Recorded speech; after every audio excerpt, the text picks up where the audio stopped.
빌붙을 생각 말고 이거 먹고 깨끗하게 떨어져.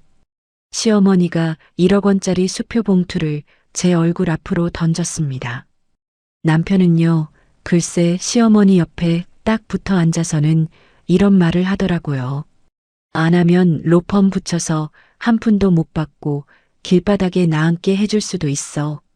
5년 동안 이 회사의 핵심 기술을 제 손으로 직접 만들었는데 이 사람들 입에서 나온 말이 집안일이나 하던 년이라니 참 기가 막혔습니다.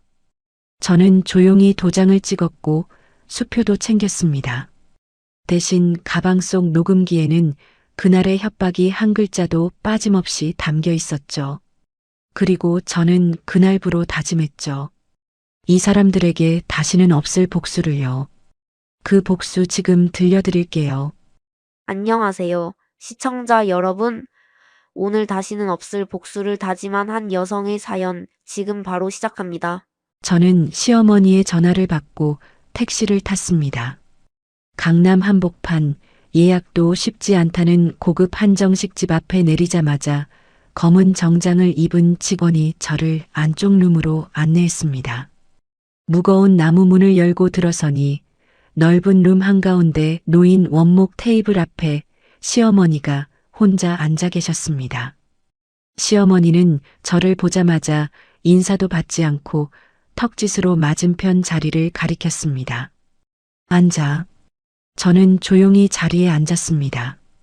시어머니의 앞에는 손도 대지 않은 찻잔이 하나 놓여 있었고 그 옆에 하얀 봉투 하나와 서류 뭉치가 가지런히 올려져 있었습니다. 시어머니가 찻잔을 한쪽으로 밀어내며 입을 열었습니다. 바쁜 사람 오래 붙잡아 둘 생각 없으니까 단도직입적으로 말할게. 시어머니가 하얀 봉투를 손가락으로 톡톡 두드렸습니다. 여기 1억 있어. 그리고 이건 이혼 서류야. 시어머니가 서류 뭉치를 제 쪽으로 밀어냈습니다. 저는 서류의 첫 장을 넘겨보았습니다. 단순한 이혼 신고서가 아니었습니다. 변호사 도장이 찍힌 합의서에는 제가 남편의 재산에 대해 어떤 권리도 주장하지 않겠다는 내용이 빼곡하게 적혀 있었습니다. 그 뒤에는 법원에 넘길 조정이혼 위임장까지 첨부되어 있었습니다. 숙려기간도 협의 절차도 없이 단번에 이혼을 끝내려고 미리 다 만들어둔 서류였습니다. 어머님, 이게 갑자기 무슨 말씀이세요? 시어머니가 팔짱을 끼며 고개를 뒤로 젖혔습니다. 갑자기는 무슨, 우리 경준이가 어제 대표됐잖아. 이제 경준이한테는 회사를 더 크게 키울 수 있는 사람이 필요해. 더 크게 키울 수 있는 사람이라뇨. 시어머니가 눈을 가늘게 뜨며 저를 위아래로 훑쳤습니다. 너도 알잖아. 지금 회사에 제일 큰 돈을 대고 있는 강 회장. 그 집 딸이 경준이를 좋아한다는 거. 둘이 결혼하면 투자금이 몇 배로 들어와. 회사가 완전히 달라진다고. 시어머니가 봉투를 집어 제 앞으로 툭 던졌습니다. 1억이면 너 혼자 먹고 살기에 충분하잖아. 빌붙을 생각 말고 이거 먹고 깨끗하게 떨어져. 저는 봉투를 내려다보았습니다.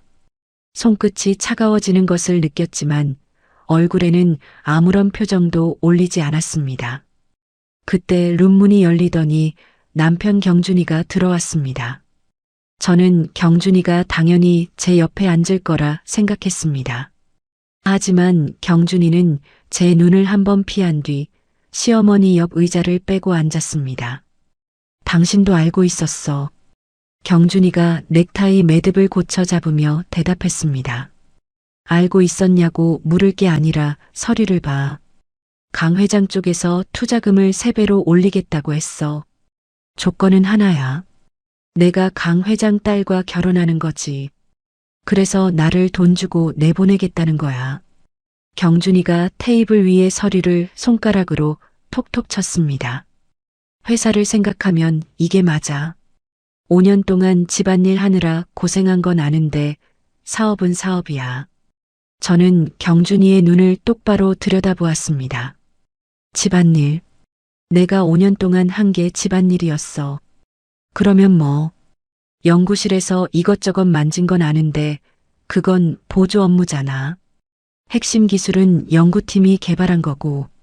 시어머니가 경준이의 팔을 가볍게 치며 끼어들었습니다. 됐어. 길게 말할 것도 없잖아. 얘야, 순순히 도장 찍어. 괜히 질질 끌면 서로 보기 흉해지니까. 저는 입술을 꽉 다물었습니다. 5년 전 신혼집 작은 방 한쪽에 노트북 하나 놓고 밤새 설계도를 그리던 밤들이 떠올랐습니다.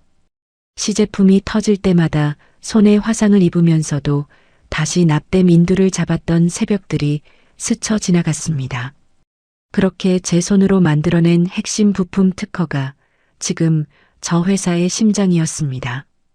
그런데 이 사람들은 제가 한 일을 집안일이라고 보조 업무라고 불렀습니다. 경준이가 의자 등받이에 기대며 다리를 꼬았습니다. 솔직히 말할게. 여기서 네가 안 한다고 버텨봤자 달라질 건 없어. 우리 쪽 변호사가 대형 로펌이야. 네가 거부하면 재산 분할은커녕 오히려 너한테 빚을 씌울 수도 있어. 한 푼도 못 받고 맨몸으로 나앉게 되는 거지. 시어머니가 고개를 끄덕이며 찻잔을 들었습니다. 그러니까 똑똑하게 굴어. 1억 받고 조용히 나가는 게 너한테 최선이야. 저는 테이블 위의 서류를 다시 한번 천천히 내려다보았습니다. 그리고 가방 지퍼를 열었습니다. 경준이와 시어머니의 시선이 동시에 제 가방으로 쏠렸습니다. 저는 가방 안에서 인감 도장을 꺼냈습니다. 시어머니의 입꼬리가 올라갔습니다. 그래. 잘 생각했어. 저는 아무 말 없이 합의서의 날일란에 도장을 찍었습니다. 위임장에도 찍었습니다. 붉은 인주가 종이 위에 선명하게 번졌습니다. 경준이가 서류를 낚아채듯 가져가며 날인 자리를 확인했습니다. 잘했어. 이게 서로 편한 거야. 시어머니가 바로 직원을 불러 술을 시켰습니다. 차가운 유리잔에 술이 채워지자 시어머니가 경준이와 잔을 부딪혔습니다. 이제 됐다. 눈에 가시가 빠졌네. 두 사람은 제가 바로 앞에 앉아 있는데도 서로 잔을 기울이며 웃었습니다. 저는 테이블 위에 놓인 하얀 봉투를 집어들었습니다. 1억 원짜리 수표가 들어있는 봉투를 조용히 지갑 안에 넣었습니다. 경준이도 시어머니도 그 모습을 보면서 아무 말도 하지 않았습니다. 이미 제게 던져준 푼돈이라고 생각하는 얼굴이었습니다. 저는 자리에서 일어나며 가방 안쪽 주머니에 손을 넣었습니다. 식당에 오기 전부터 켜둔 소형 녹음기의 전원 버튼을 조용히 눌러 껐습니다. 시어머니의 폭언, 경준이의 협박, 그 모든 목소리가 이 작은 기계 안에 빠짐없이 담겨 있었습니다. 저는 두 사람에게 인사 한마디 하지 않았습니다. 룸문을 열고 나가는 저의 뒷모습을 그들은 거들떠보지도 않았습니다. 저는 한정식집 복도를 걸으며 가방 끈을 어깨에 단단히 걸었습니다. 한정식집을 나와 택시를 타고 집 앞에 도착했습니다. 현관 비밀번호를 누르고 문을 여는 순간 저는 발을 떼지 못했습니다. 현관 바닥에 커다란 검은 쓰레기 봉투 4개가 나란히 놓여 있었습니다. 봉투 입구가 제대로 묶이지 않아 안에 든 것들이 삐져나와 있었습니다. 제 블라우스, 스카프, 구두, 화장품 파우치, 전부 제 물건이었습니다. 안방 문을 열어보았습니다. 옷장은 텅 비어 있었고 화장대 위에 놓아두었던 제 물건들도 전부 사라져 있었습니다. 시어머니가 한정식집에서 저를 붙잡아두는 사이 누군가 제 물건을 죄다 쓸어 담아 봉투에 쑤셔 넣은 것이었습니다. 뭘 그렇게 멍하니 서 있어? 뒤에서 시어머니의 목소리가 들렸습니다. 저보다 먼저 들어와 있었는지 시어머니는 거실 소파에 앉아 다리를 꼬고 저를 올려다보고 있었습니다. 짐 다 싸놨으니까 빨리 들고 나가. 저는 대답하지 않고 안방으로 들어가 혹시 빠진 물건이 없는지 살폈습니다. 시어머니가 슬리퍼를 끌며 제 뒤를 따라 들어왔습니다. 뭘 찾는 거야? 설마 남의 집 물건 가져가려는 건 아니겠지. 시어머니가 제 가방을 노골적으로 들여다보았습니다. 가방 지퍼가 열려있는 쪽으로 고개를 숙이더니 안에 든 것들을 눈으로 하나하나 훑었습니다. 귀금속이나 값 나가는 거 몰래 챙기면 안 돼. 이 집에 있는 건 전부 우리 경준이 거니까. 저는 시어머니의 시선을 무시하고 안방 서랍장을 열었습니다. 제 속옷 몇 장이 구겨진 채 남아 있었습니다. 시어머니는 제가 서랍장을 열 때마다 목을 빼고 안을 확인했습니다. 그때 현관문이 열리는 소리가 났습니다. 경준이의 목소리와 함께 낯선 여자의 웃음소리가 거실로 퍼졌습니다. 여기가 우리 집이야. 내일 취임식 끝나면 이사 올 때 인테리어를 좀 바꿔도 되고. 경준이가 여자의 손을 잡고 거실로 들어왔습니다. 키가 크고 긴 생머리에 명품 가방을 어깨에 건 여자였습니다. 강 회장의 딸, 투자자의 딸이자 남편이 저 대신 선택한 여자였습니다. 여자가 거실 창문 쪽으로 걸어가며 감탄하듯 말했습니다. 뷰가 진짜 좋다. 커튼은 바꿔야 할 것 같은데 이건 너무 촌스러워. 경준이가 여자의 등에 손을 대며 부엌 쪽을 가리켰습니다. 주방도 넓으니까 마음대로 바꿔.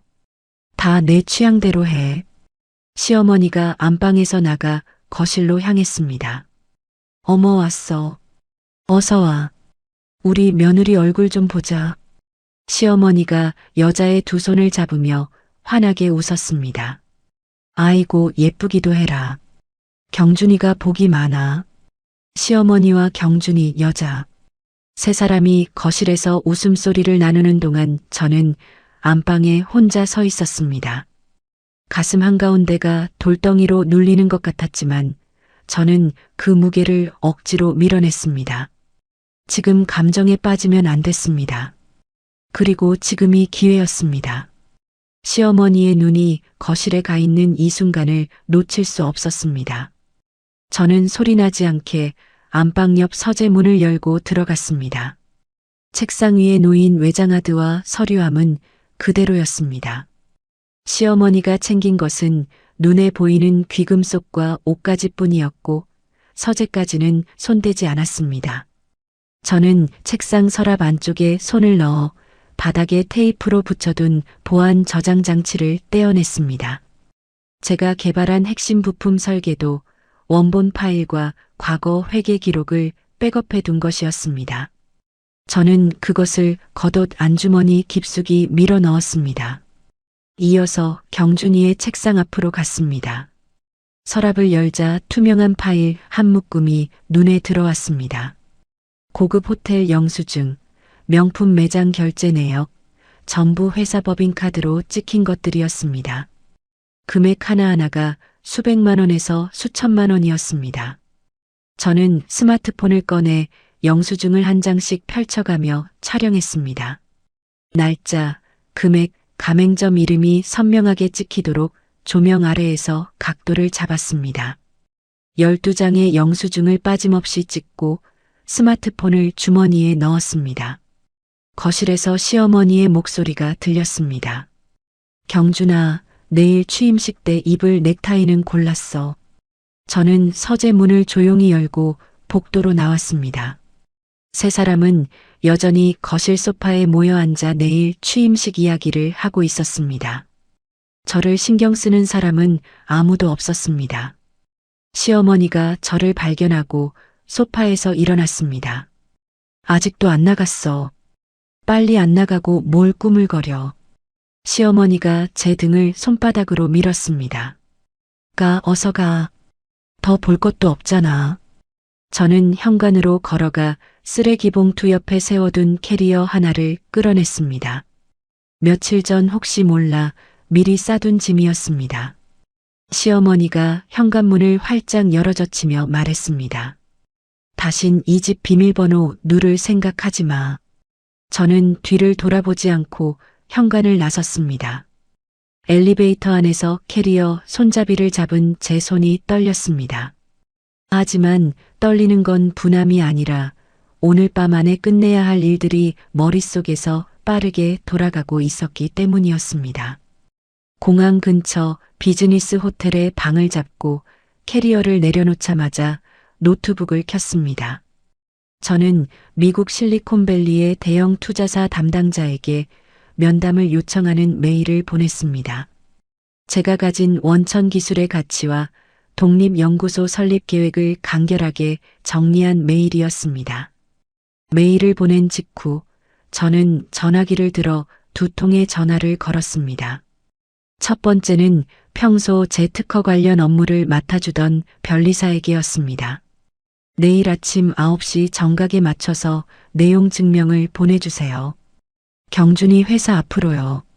내용은 제가 지금 메일로 보내드리겠습니다. 두 번째 전화는 변호사에게였습니다. 내일 오전에 실행할 법적 절차들이 있습니다. 지금 바로 대리인 위임 계약을 진행하고 싶습니다. 두 사람 모두 비대면으로 계약을 마쳤습니다. 저는 노트북 화면 앞에 다시 앉았습니다. 경준이 회사의 연구소 서버에 접속했습니다. 핵심 기술이 담긴 데이터베이스의 관리자 화면이 떴습니다. 저는 비밀번호 변경 메뉴를 열어 기존 비밀번호를 제 개인 인증 없이는 절대 풀 수 없는 새로운 비밀번호로 바꿔 넣었습니다. 이 서버의 설계도 데이터는 이제 저 말고는 아무도 열어볼 수 없게 되었습니다. 저는 노트북을 닫고 스마트폰을 들었습니다. 경준이의 번호를 수신 차단 목록에 등록했습니다. 시어머니의 번호도 그 아래에 추가했습니다. 호텔 침대 위에 내일 아침 입을 옷을 꺼내놓고 캐리어 안의 짐을 다시 한번 점검했습니다. 여권, 보안 저장 장치, 노트북, 충전기. 빠진 것은 없었습니다. 새벽 6시에 눈을 떴습니다. 호텔 욕실에서 찬물로 세수를 하고 어젯밤 꺼내둔 옷으로 갈아입었습니다. 캐리어를 끌고 로비로 내려가 체크아웃을 마친 뒤 호텔 앞에서 공항 리무진 버스에 올라탔습니다. 인천공항에 도착하니 8시가 조금 넘어 있었습니다. 저는 출국 수속을 밟기 전에 공항 1층 은행 창구로 걸어갔습니다. 지갑에서 하얀 봉투를 꺼내 창구 직원에게 내밀었습니다. 이 수표를 제 개인 계좌로 입금해 주세요. 직원이 수표를 확인하고 입금 처리를 했습니다. 1억 원이 제 계좌에 찍히자마자 저는 스마트폰 뱅킹을 열어 그 돈을 전액 해외 계좌로 보냈습니다. 미국에서 바로 쓸 수 있도록 해외 체크카드와 연결해둔 계좌였습니다. 송금 완료 알림이 뜨는 것을 확인하고 스마트폰을 주머니에 넣었습니다. 시어머니가 제 얼굴에 던지듯 내민 그 돈이 이제 제 것이 되었습니다. 출국장으로 올라가는 에스컬레이터에 서서 시계를 보았습니다. 8시 47분. 9시까지 13분 남았습니다. 저는 3층 출국장에 도착해 탑승 수속줄에 섰습니다.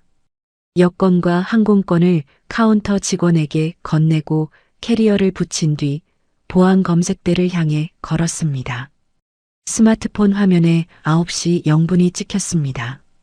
지금 이 순간 한국에서는 제가 미리 짜둔 것들이 하나씩 움직이기 시작할 것이었습니다. 제 변리사가 경준이 회사 앞으로 내용 증명을 보내고 있을 시간이었습니다. 특허를 허락 없이 쓰고 있으니 당장 멈추라는 것, 그리고 그에 따른 손해배상을 청구한다는 내용이 담긴 서류였습니다. 같은 시각 제 변호사는 경준이 회사가 거래하던 해외 바이어 3곳의 한국 지사장들에게 연락을 하고 있을 것이었습니다. 경준이 회사는 제 특허를 더 이상 쓸 권한이 없으니 지금 맺어진 계약은 효력이 없다는 사실을 알리는 것이었습니다. 저는 보안 검색대를 통과하며 노트북을 꺼내 들었습니다. 경준이 회사의 사내 전산망 관리 화면에 접속했습니다. 연구원들에게 부여되어 있던 설계도, 열람 권한을 전부 삭제했습니다.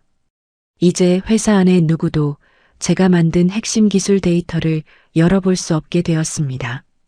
노트북을 닫으며 저는 숨을 한번 깊이 들이마셨습니다. 경준이 회사는 오늘부터 아무것도 만들 수 없는 빈 껍데기가 될 것이었습니다. 제 특허 없이 맺은 계약들은 전부 무효가 되고 바이어들은 위약금을 물릴 것이었습니다. 저는 이혼 합의서에 도장을 찍으면서 회사 지분을 포기했지만 그 대신 경준이의 횡령과 배임에서 제 이름을 깨끗하게 잘라낸 것이었습니다. 회사가 무너질 때 저는 거기에 한 발도 걸쳐 있지 않게 됩니다. 출국장 면세 구역을 지나 탑승구 앞 의자에 앉았습니다. 저는 스마트폰을 꺼내 한국검찰청의 익명 제보 페이지를 열었습니다. 어젯밤 경준이 서재에서 촬영해둔 법인카드 영수증 사진들을 하나씩 첨부했습니다. 호텔비, 명품 구입비, 전부 회사 돈으로 결제한 사적인 소비 내역이었습니다. 제보 내용을 간결하게 적고 전송 버튼을 눌렀습니다. 화면에 접수 완료 알림이 떴습니다. 저는 스마트폰 옆면의 작은 구멍에 핀을 꽂아 유심칩 트레이를 빼냈습니다. 한국통신사 유심칩을 손가락으로 집어 올렸습니다. 옆에 있던 쓰레기통 뚜껑을 밀고 유심칩을 안에 떨어뜨렸습니다. 탑승 안내 방송이 울렸습니다. 저는 빈 스마트폰을 주머니에 넣고 자리에서 일어났습니다. 탑승권을 직원에게 건네고 통로를 지나 비행기 안으로 들어갔습니다. 1등석 좌석에 앉아 안전벨트를 맸습니다. 창밖으로 인천공항의 활주로가 보였습니다. 비행기가 천천히 움직이기 시작하더니 속도를 올려 활주로를 달렸습니다. 바퀴가 지면을 떠나는 순간 저는 등받이에 머리를 기대고 눈을 감았습니다. 비행기가 수평으로 접어들자 좌석 앞 화면에 기내 와이파이 안내가 떴습니다. 저는 노트북을 꺼내 무릎 위에 올려놓고 와이파이에 접속했습니다. 미국 도착 직후 만날 실리콘밸리 투자사 담당자에게 보여줄 발표 자료를 열었습니다. 제가 개발한 핵심 부품의 원리, 적용 가능한 산업 분야, 예상 수익 구조를 영문으로 정리한 파일이었습니다. 저는 10시간의 비행 동안 한 장 한 장 문장을 다듬고 도표를 수정했습니다. 캘리포니아 공항에 내리자 건조한 바람이 얼굴을 스쳤습니다. 예약해둔 레지던스 호텔에 체크인하고 캐리어를 방에 내려놓은 뒤 근처 통신사 매장으로 걸어갔습니다. 새 스마트폰과 미국 번호를 개통하고 매장을 나오니 주머니 안에 새 전화기가 낯설고도 가벼웠습니다. 다음 날 오전 저는 실리콘밸리 투자사 본사 로비에 서 있었습니다. 통유리 너머로 넓은 잔디밭이 펼쳐진 깨끗한 건물이었습니다. 안내 직원의 안내를 받아 회의실로 들어가자 투자사 책임자인 마이클이 자리에서 일어나 제게 악수를 건넸습니다. 메일 잘 받았습니다. 직접 오신다고 해서 놀랐어요. 마이클이 회의 테이블 맞은편 의자를 가리키며 말했습니다. 저는 자리에 앉아 노트북을 열고 보안 저장 장치를 꺼내 연결했습니다. 이것이 제가 개발한 핵심 부품의 원천 특허 등록증입니다. 그리고 이것이 설계도 원본 파일이에요. 화면에 특허청 발급 문서와 설계도 도면이 차례로 떴습니다. 마이클이 안경을 고쳤으며 화면에 얼굴을 가까이 가져갔습니다. 이 기술의 소유권이 본인에게만 있다는 건 어떻게 증명할 수 있나요? 저는 특허 등록증의 발명자 란과 권리자 란을 손가락으로 짚었습니다. 여기 보시면 발명자와 권리자가 전부 제 이름으로 되어 있습니다. 회사나 다른 누구에게도 양도한 적 없어요. 마이클이 고개를 끄덕이며 옆에 앉은 기술 담당자에게 눈짓을 했습니다. 기술 담당자가 설계도를 꼼꼼히 살펴보더니 마이클에게 작은 목소리로 무언가를 말했습니다. 마이클의 눈이 커졌습니다. 솔직히 말씀드리면 이 정도 수준의 원천 기술을 개인이 가지고 있는 경우는 처음 봅니다. 마이클이 테이블 위에 팔꿈치를 올리고 몸을 앞으로 숙였습니다. 독립연구소를 세우겠다고 하셨죠. 저희가 설립 비용과 운영 자금을 지원하고 지분 투자를 하는 방식으로 함께 가고 싶습니다. 마이클이 서류 가방에서 계약서 한 부를 꺼내 테이블 위에 올려놓았습니다. 수백만 달러 규모입니다. 오늘 우선 가계약을 체결하고 세부 조건은 법률팀끼리 조율하는 걸로 하시죠. 마이클이 펜을 들어 계약서 맨 아래에 서명했습니다. 저도 펜을 받아 제 이름 석자를 적어 넣었습니다. 마이클이 자리에서 일어나 다시 한번 악수를 건넸습니다. 좋은 파트너가 되길 기대합니다. 호텔로 돌아온 저는 방 책상에 노트북을 펴고 의자에 앉았습니다. 한국 시간을 계산해 보니 내일 오후가 경준이의 대표 취임식이었습니다. 저는 한국에 있는 변호사에게 메일을 보냈습니다. 내일 취임식 시간에 맞춰 내용 증명 서류를 들고 행사장으로 가주세요. 바이어 지사장들에게도 같은 시간에 현장으로 와달라고 연락해 주시고요. 변호사에게서 10분 뒤 답장이 왔습니다. 내일 오후 3시 행사장 로비에서 지사장들과 합류하겠습니다. 저는 답장을 확인하고 메일함을 닫았습니다. 이어서 경준이 회사의 연구소 서버에 접속했습니다. 서버 접속 기록을 확인하니 오늘 하루 동안 연구팀에서 수십 차례 비밀번호 해제를 시도한 흔적이 남아 있었습니다. 전부 실패로 끝나 있었습니다. 저는 서버 메인 화면 설정 메뉴를 열었습니다. 내일 취임식이 진행되는 시간에 맞춰 서버에 접속하는 모든 컴퓨터에 경고 안내문이 자동으로 뜨도록 예약 설정을 걸어두었습니다. 특허권자 요청으로 인한 데이터 접근 영구 차단. 붉은 글씨로 작성한 안내문을 저장하고 확인 버튼을 눌렀습니다. 마지막으로 해외 바이어 3곳의 지사장들에게 보낼 메일을 작성했습니다. 제목은 계약 파기 최종 확인이었습니다. 본문에는 특허권자인 제가 사용 허가를 철회했으므로 경준이 회사와 맺은 모든 납품 계약이 더 이상 유효하지 않다는 내용을 적었습니다. 이 메일 역시 내일 오후 3시에 자동 발송되도록 예약을 걸었습니다. 경준이가 단상에 올라 마이크를 잡는 그 시각 바이어들에게는 계약 파기 메일이 도착하고 회사 서버에는 붉은 경고창이 뜨고 행사장 로비에는 내용 증명을 든 변호사가 나타날 것이었습니다. 저는 노트북을 닫고 의자 등받이에 몸을 기댔습니다. 내일 하루가 끝나면 경준이의 회사는 더 이상 서 있을 자리가 없을 것이었습니다. 한국 시간으로 오후 3시 경준이의 취임식이 시작되는 시간이었습니다. 저는 호텔방 책상 앞에 앉아 노트북을 열어두고 있었습니다. 서버 접속 기록 화면을 띄워놓고 시계를 보았습니다. 캘리포니아 시간으로는 아직 새벽이었지만 잠이 올 리가 없었습니다. 오후 3시 정각이 되자 서버 화면에 변화가 생겼습니다. 어젯밤 제가 예약해둔 붉은 경고 안내문이 활성화된 것이었습니다. 특허권자 요청으로 인한 데이터 접근 영구 차단. 이 문구가 지금 경준이 회사의 모든 컴퓨터 화면에 떠 있을 것이었습니다. 서버 접속 기록에 연구팀 계정의 접속 시도가 연달아 찍히기 시작했습니다. 3분 간격, 1분 간격, 30초 간격. 점점 빨라지고 있었습니다. 누군가 비밀번호를 바꿔가며 미친 듯이 서버를 뚫으려 하고 있었지만 접속 결과는 전부 빨간 글씨로 차단 표시가 떠 있었습니다. 3시 12분 메일함에 알림이 떴습니다. 해외 바이어 지사장 중 한 명에게서 온 회신이었습니다. 특허권자의 허가 철회를 확인했습니다. 해당 회사와의 모든 거래를 즉시 중단하며 계약 위반에 따른 위약금을 청구하겠습니다.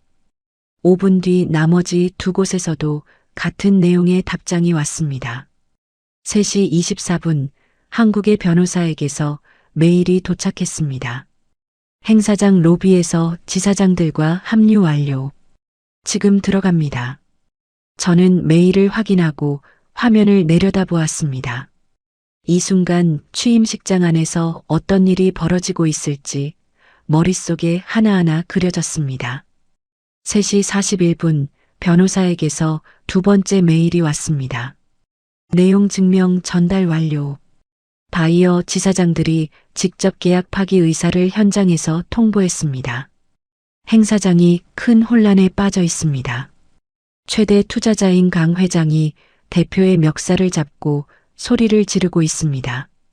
행사는 사실상 중단된 상태입니다. 저는 메일을 읽고 나서 의자 등받이에 등을 기댔습니다. 4시 7분 변호사의 세 번째 메일이 도착했습니다. 현장 정리 중입니다. 강 회장의 딸이 강 회장과 함께 행사장을 빠져나갔습니다. 대표는 단상 아래에 주저앉아 있었고 연구팀장이 뛰어들어와서 서버가 잠겼다고 보고하는 것을 들었습니다. 언론사 카메라가 여러 대 있었습니다. 저는 메일들을 차례로 다시 읽었습니다. 변호사의 짧은 문장들 사이로 행사장의 소리와 장면이 생생하게 그려졌습니다. 꽃향과 현수막으로 꾸민 화려한 단상 위에서 경준이가 바닥에 주저앉아 떨고 있는 모습, 강 회장이 시뻘건 얼굴로 경준이의 양복깃을 움켜쥐고 소리를 지르는 모습, 카메라 플래시가 터지는 가운데 투자자의 딸이 아버지 팔을 잡아 끌며 뒷문으로 사라지는 모습.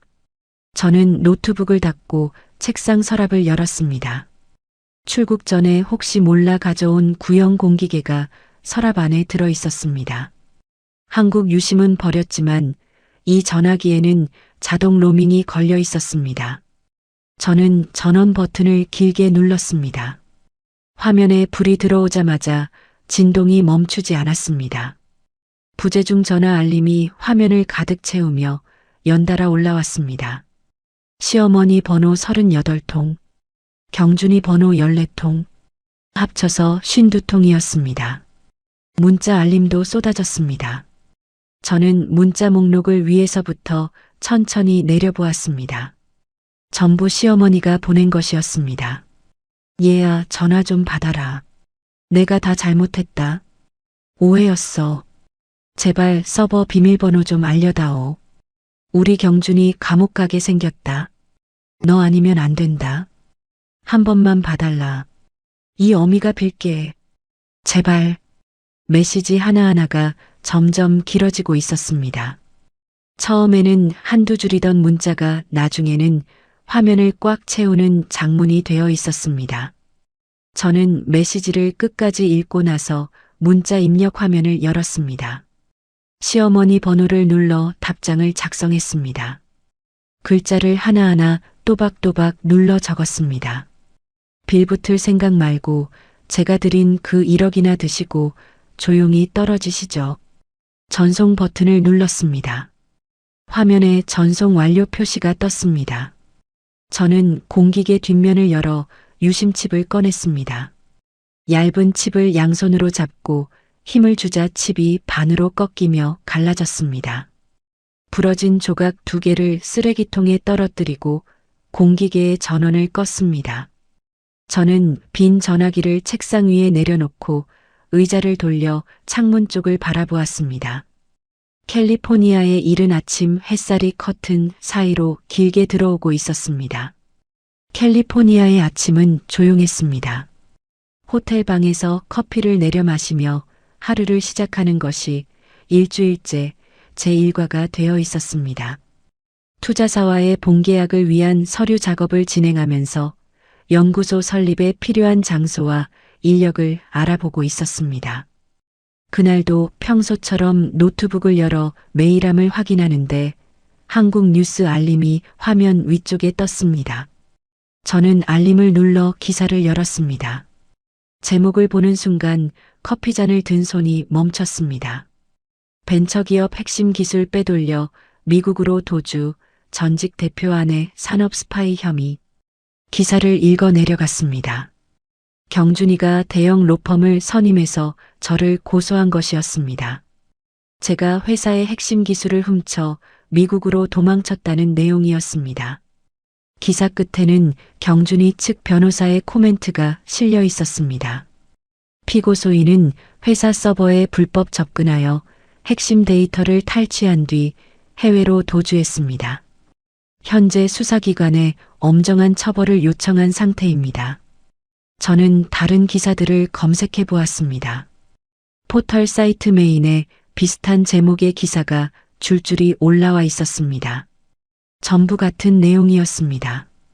저는 거액의 위자료를 뜯어냈고 회사 기술까지 빼돌려 해외 경쟁사로 넘기려 한 파렴치한 여자. 경준이가 돈을 뿌려 만들어낸 이야기가 사실처럼 포장되어 전국으로 퍼지고 있었습니다. 기사 아래 댓글창에는 저를 향한 욕설이 빼곡하게 달려 있었습니다. 읽을수록 손끝이 차가워졌지만 저는 댓글창을 닫고 다른 기사를 열었습니다. 시어머니의 인터뷰 영상이 올라와 있었습니다. 방송사 카메라 앞에서 시어머니가 눈물을 쏟아내고 있었습니다. 며느리가 제 목숨 같은 돈 1억을 강제로 빼앗아갔어요. 그것도 모자라서 우리 아들 회사까지 망쳐놨습니다. 저는 이제 어떻게 살라고 이러는 건지. 시어머니가 손수건으로 눈을 닦으며 카메라를 향해 고개를 숙였습니다. 제발 우리 아들 좀 살려주세요. 저는 영상을 끄고 노트북 화면을 내려다보았습니다. 이를 악물어도 치가 떨리는 것을 참을 수 없었습니다. 한정식 집에서 저를 쓰레기 취급하며 돈 봉투를 던졌던 사람이 카메라 앞에서는 가련한 피해자 행세를 하고 있었습니다. 며칠 사이의 상황은 더 나빠졌습니다. 사이버 레카라고 불리는 유튜버들이 자극적인 제목의 영상을 올리기 시작했습니다. 1억 들고 미국 튄 기술 도둑녀의 정체. 남편 회사 망하게 하고 해외로 야반도주한 악녀. 영상마다 조회수가 수십만을 찍고 있었습니다. 그리고 엊그제 경준이의 로펌이 한국 경찰에 압력을 넣어 저를 국제 수배 대상으로 올려달라고 요청했다는 기사가 떴습니다. 실제로 수배가 이루어진 것인지는 확인할 수 없었지만 기사 제목만으로도 효과는 충분했습니다. 저는 이제 기술을 팔아넘긴 매국노가 되어 있었습니다. 어제 저녁 메일함에 마이클의 이름이 올라왔습니다. 저는 메일을 열어보았습니다. 한국에서의 법적 문제가 완전히 해결될 때까지 연구소 설립 자금 집행을 보류하기로 결정했습니다. 양해 부탁드립니다. 마이클의 메일은 정중했지만 단호했습니다. 투자사 입장에서는 당연한 판단이었습니다. 국제 수배 운운하는 기사가 도는 사람에게 수백만 달러를 맡길 수는 없을 것이었습니다. 오늘 아침에는 한국은행에서 알림이 왔습니다. 제 국내 계좌가 전부 동결되었다는 내용이었습니다. 여권 효력을 정지시키는 절차에 들어갔다는 소식도 함께 들려왔습니다. 저는 커피잔을 테이블 위에 내려놓았습니다. 투자는 멈췄고 계좌는 막혔고 여권마저 위태로웠습니다. 그때 메일이 한 통 더 들어왔습니다. 경준이었습니다. 특허 소유권을 회사로 넘기면 고소를 취하해 주겠다. 현명한 판단을 해라. 저는 메일 화면을 한참 들여다보았습니다. 입술을 깨물다가 천천히 숨을 내쉬었습니다. 저는 메일함을 닫고 노트북의 다른 폴더를 열었습니다. 한정식 집에서 녹음한 음성 파일, 법인카드 횡령 영수증 사진, 설계도 개발 일지, 특허 등록 원본. 제가 수집해둔 증거 자료들이 폴더 안에 빈틈없이 정리되어 있었습니다. 경준이가 돈으로 산 기사, 시어머니가 카메라 앞에서 흘린 가짜 눈물. 거짓말을 거짓말로 반박해봤자 진흙탕 싸움이 될 뿐이었습니다. 해명 영상 하나로 뒤집을 수 있는 판이 아니었습니다. 저에게는 진실을 제대로 파헤쳐서 전국에 내보낼 수 있는 곳이 필요했습니다. 저는 매일 작성 화면을 열었습니다.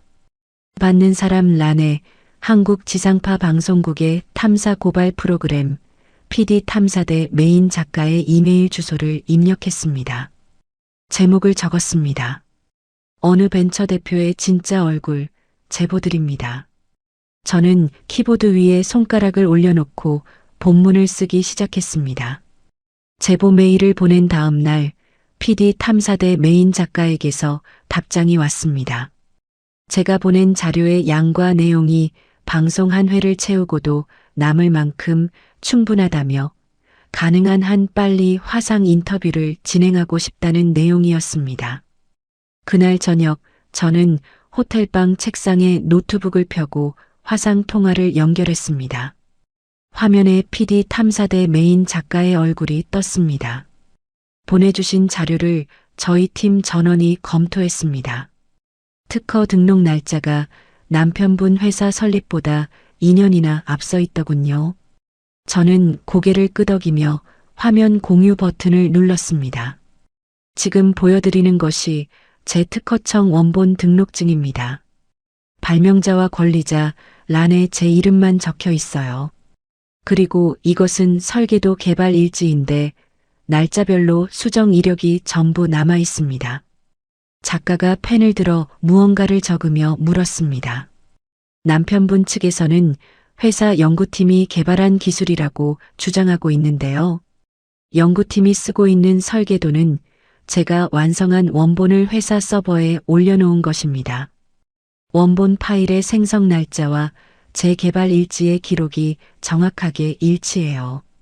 작가가 화면을 가만히 들여다보다가 입을 열었습니다. 횡령 관련 자료도 보내주셨는데 이 부분도 방송에 쓸 수 있을까요? 전부 쓰셔도 됩니다. 저는 보안 저장 장치에 담아둔 파일들을 제작진 서버로 전송했습니다. 경준이가 회사 법인카드로 결제한 고급 호텔 영수증, 명품 매장 내역, 투자자의 딸에게 회사 돈으로 사준 고급 오피스텔 계약서, 억대에 달하는 유흥업소 결제 기록. 파일 하나하나가 서버로 넘어갈 때마다 작가의 표정이 굳어졌습니다. 이 정도면 횡령 금액이 수십억은 되겠군요.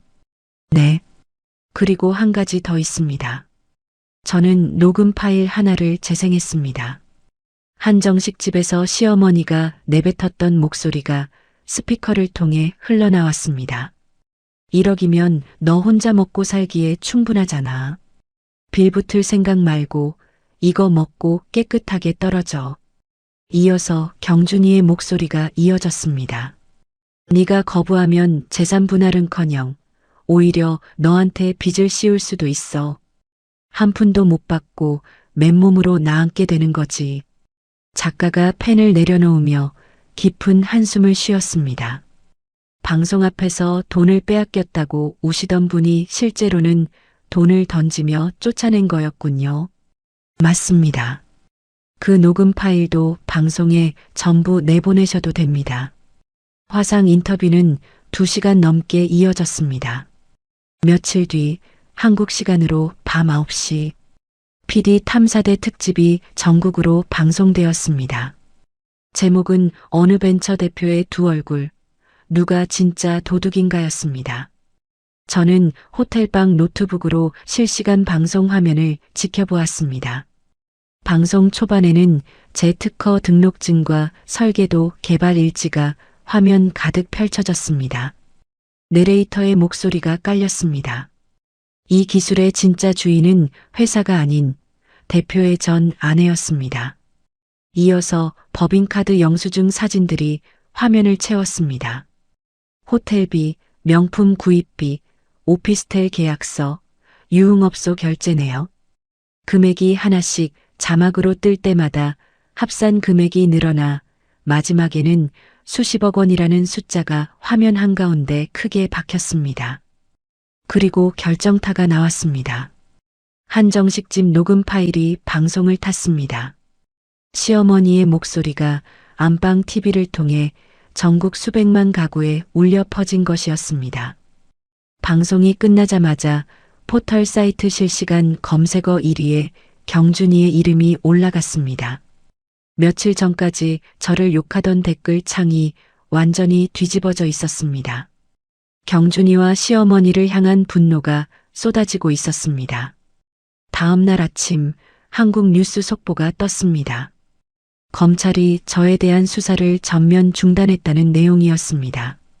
같은 날 오후 검찰 수사관들이 경준이 회사 본사 건물로 들어가는 장면이 뉴스에 잡혔습니다. 횡령과 배임 혐의로 회사 전체를 압수수색하는 것이었습니다. 그날 저녁 줄줄이 다른 소식이 쏟아졌습니다. 며칠 전 경준이의 허위 보도자료를 그대로 실어 나르던 언론사들이 기사를 삭제하고 정정문을 올리기 시작했습니다.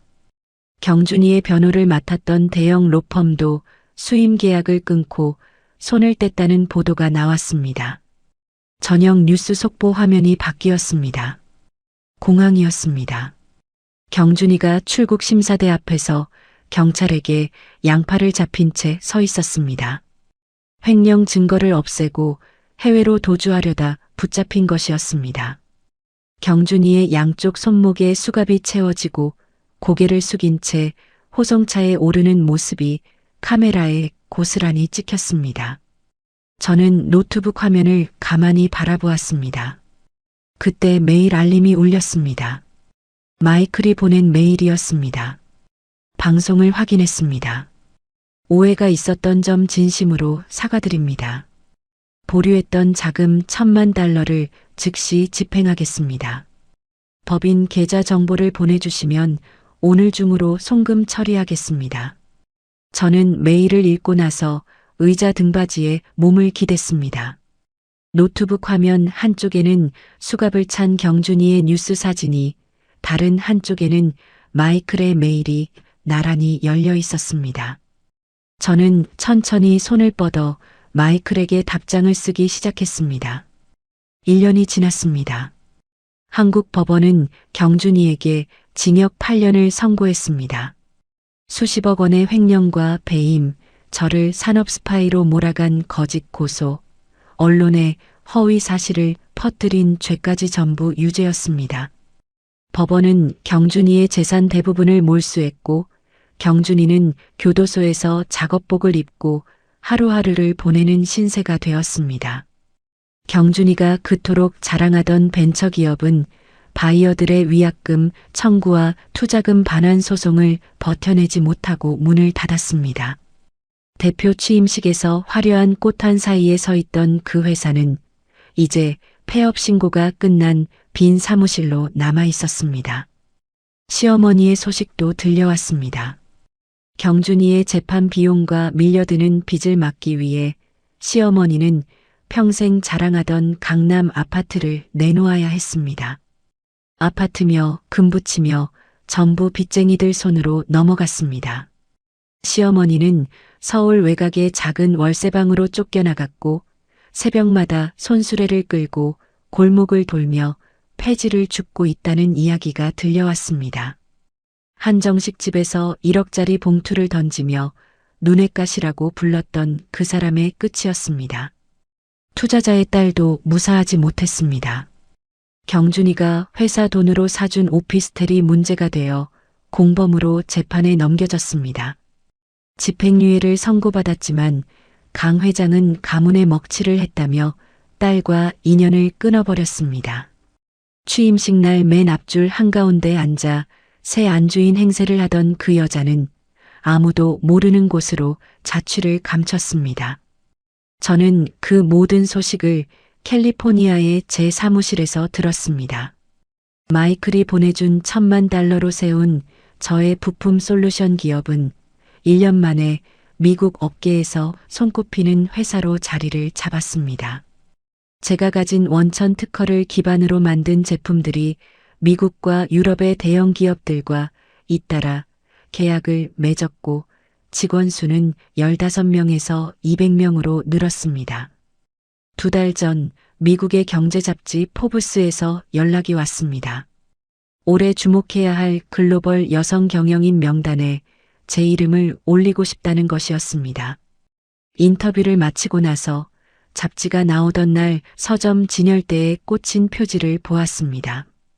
제 얼굴 옆에 제 이름 석자가 선명하게 박혀 있었습니다. 누구의 아내도 누구의 며느리도 아닌 이름이었습니다. 오늘은 일요일이었습니다. 저는 캘리포니아 언덕 위에 있는 제 집 서재에 앉아 있었습니다. 책상 위에는 월요일 아침에 결제할 새 프로젝트 서류가 놓여 있었고 창밖으로는 야자수 사이로 오후 햇살이 쏟아지고 있었습니다. 저는 의자를 돌려 서재 벽 한쪽을 바라보았습니다. 나무 액자 하나가 걸려 있었습니다. 액자 안에는 1년 전 인천공항은행 창구에서 받은 입금 확인증이 들어 있었습니다. 1억 원 입금 완료. 시어머니가 저를 쫓아내기 위해 던진 돈이었습니다. 저는 액자를 가만히 올려다보았습니다. 그 돈은 저를 짓밟으려고 던진 푼돈이었지만 제가 이 자리에 서기까지의 첫 번째 발판이 되었습니다. 호텔비를 내고 비행기표를 끊고 미국 땅에 첫 발을 딛게 해준 돈이었습니다. 저는 액자에서 눈을 떼고 책상 쪽으로 의자를 돌렸습니다. 새 프로젝트 서류의 첫 장을 넘기고 펜을 들었습니다. 결제란에 제 이름을 또박또박 적어 넣었습니다. 창밖의 햇살이 서류 위로 길게 내려앉았습니다. 여러분 오늘 주인공의 이야기 어떻게 들으셨나요? 시어머니가 던진 1억 원은 저를 쫓아내기 위한 푼돈이었습니다. 하지만 그 돈은 제 손에서 비행기표가 되었고 미국 땅에 첫 발을 딛게 해준 종잣돈이 되었죠. 여러분, 사람을 함부로 대하면 안 되는 이유가 바로 이겁니다. 내가 무시한 그 사람이 사실은 모든 걸 움직이고 있던 사람일 수 있으니까요. 시어머니와 남편은 저를 집안일이나 하던 쓸모없는 사람이라고 생각했습니다. 그런데 정작 회사의 심장을 만든 건 그 쓸모없다던 사람이었고 그 심장이 빠지니까 회사가 하루아침에 무너져 내렸죠. 돈으로 사람을 내쫓을 수 있다고 생각했던 시어머니는 결국 그 돈보다 훨씬 큰 것을 잃었습니다.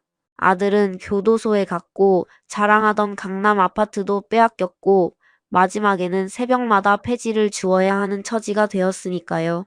반대로 모든 걸 빼앗기고 쫓겨났던 한 여자는 자기 실력 하나로 태평양을 건너 다시 일어섰습니다. 결국 사람의 진짜 값어치는 누가 옆에 있느냐가 아니라 자기 안에 무엇을 가지고 있느냐로 결정되는 것 같습니다. 이야기를 끝까지 들어주신 분이 계시다면 잘 들었다고 댓글 하나만 남겨주세요.